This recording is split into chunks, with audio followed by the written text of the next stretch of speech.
How's it going, everyone? It is Andre Williams, and over here we talk stocks and we focus on one thing. Always protect your profits. And you know what time it is. It is time for the joke of the day. If you're new to this channel, we do this 5 days out of the work week. Maybe you had a long, maybe you had a stressful day, or maybe it was the market conditions while you came to watch this video and plus hear one of my corny jokes. Here it comes. What did one wall say to the other wall? I'll meet you at the corner. Get it?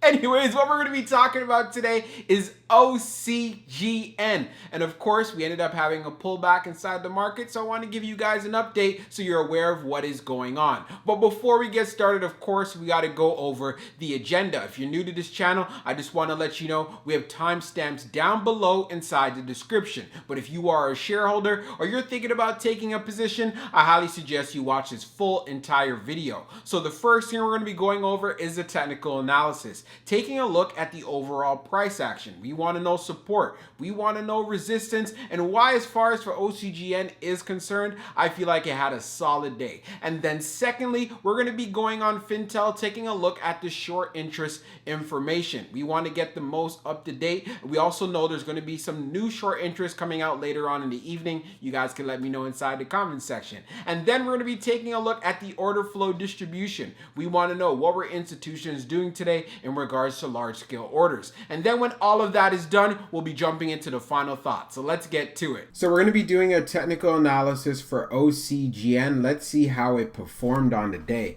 So it ended up closing at $7.42, being down 1.33%. On the low, it tested $7, and on the high, testing $7.64. When we take a look at the volume stats on the day, you can see here we traded at 23.745 million shares. And as far as for the average volume over 10 trading days, it's usually around 20.074 million shares. So we did have above average volume, but of course we were hit with more selling pressure. We had a big time run up the day before, so I wasn't too surprised we had people who were taking profits. When we take a look at the indicators on our chart here, you can see as far as the RSI is concerned, we're right at 49.78. So we're right in the middle there. So we are not in the oversold territory, but we're also not in the overbought territory either. So one of the things that are also good to see, hey, we're continuing to hold up this $7 level. Inside of the private group, I was saying, hey, it would be great to see OCGN actually finish the day right at $7.50. We didn't end up getting that. We ended up closing right at $7.42.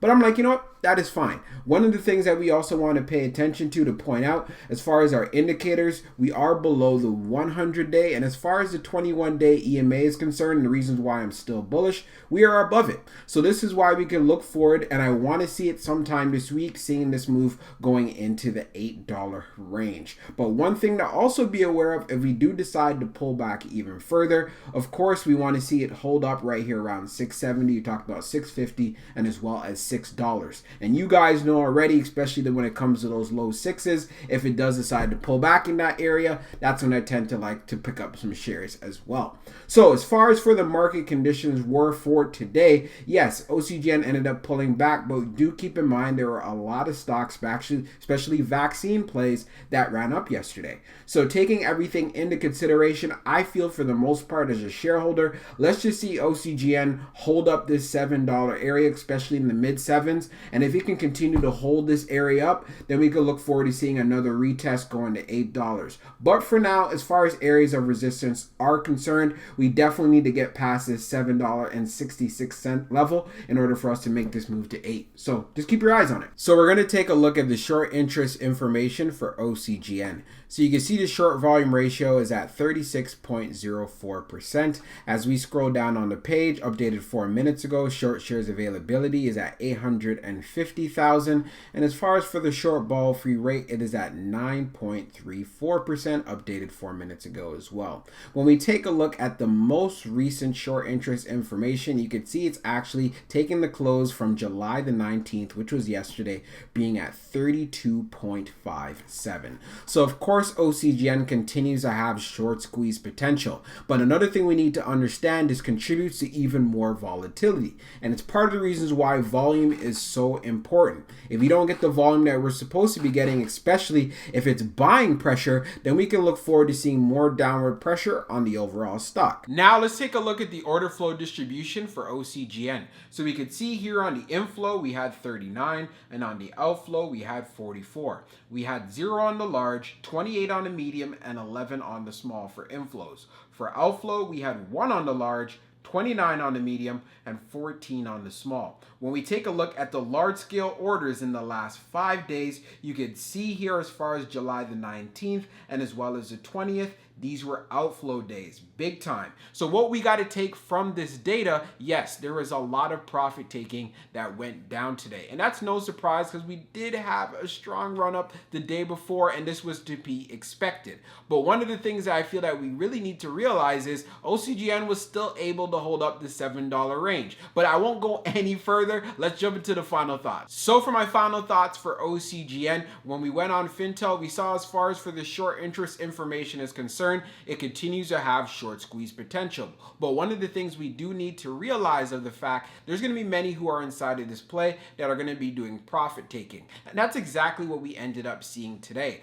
But one of the things I was talking about inside of the private group, I wanted to see OCGN finish around $7.50. We didn't end up getting that because $7.50 we know is an area of support. But at the same time, being at $7.42, I'm looking forward to seeing OCGN hold up the $7 level, especially as this week progresses. And if it's able to do this, then I'm going to be looking forward to seeing a test going into the $8 range. We had some outflow days, so I want to really look forward to seeing an inflow day. So that's something I'm definitely going to be keeping on my radar. And of course, I do have some shares that I'm holding as well. And if it does decide to pull back, you guys already know the areas where I like to add in. And then another thing that I want to go over as well, do keep in mind of the sectors. It had to cool off a little bit. The pullback I feel is very healthy for OCGN. So if you were thinking about getting into this play, especially when it got into the $7 range, then you could decide for yourself whether this would have been the right time to be taking a position. If not, then you'd want to continue to be patient and look for the price